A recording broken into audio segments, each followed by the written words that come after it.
question du capital investissement. La particularité de Chambre Privée, c'est qu'on est une société autofinancée. Alors, il est vrai qu'on a été entrepreneur avec mon associé, donc on a mis de l'argent pour créer cette boîte, mais on n'a jamais levé d'argent pour créer cette boîte, donc ce qui est assez étonnant dans l'e-commerce, qui est normalement requiert beaucoup de capitaux et beaucoup de cash pour se développer.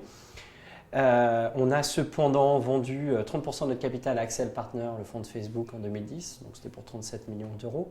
Et on a fait deux autres opérations capitalistiques. Une, on a vendu 10% à un syndicat d'investisseurs issus du Moyen-Orient en mars 2015 et une IPO, donc en novembre 2015, on a fait une opération de plus de 250 millions d'euros sur le marché Euronext Paris.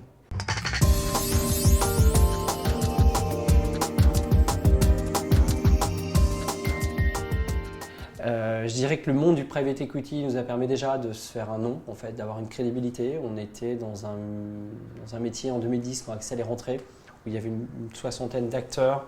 Le marché était très fragmenté, peu lisible. Donc effectivement, le fait qu'un des investisseurs les plus prestigieux du monde de Facebook vienne chez nous, ça a donné de la lumière et du crédit à notre entreprise. Et par ricochet, de la satisfaction et de la fierté pour les collaborateurs.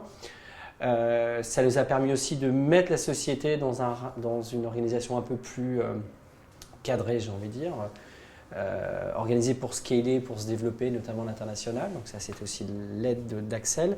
Et puis l'entrée en bourse nous a permis de créer encore une étape supplémentaire de visibilité, de présence, de rassurance aussi, puisque finalement on se rend compte dans l'e-commerce que personne ne publie vraiment ses chiffres, donc tout le monde raconte un peu n'importe quoi. Là, quand vous êtes coté, vous êtes transparent.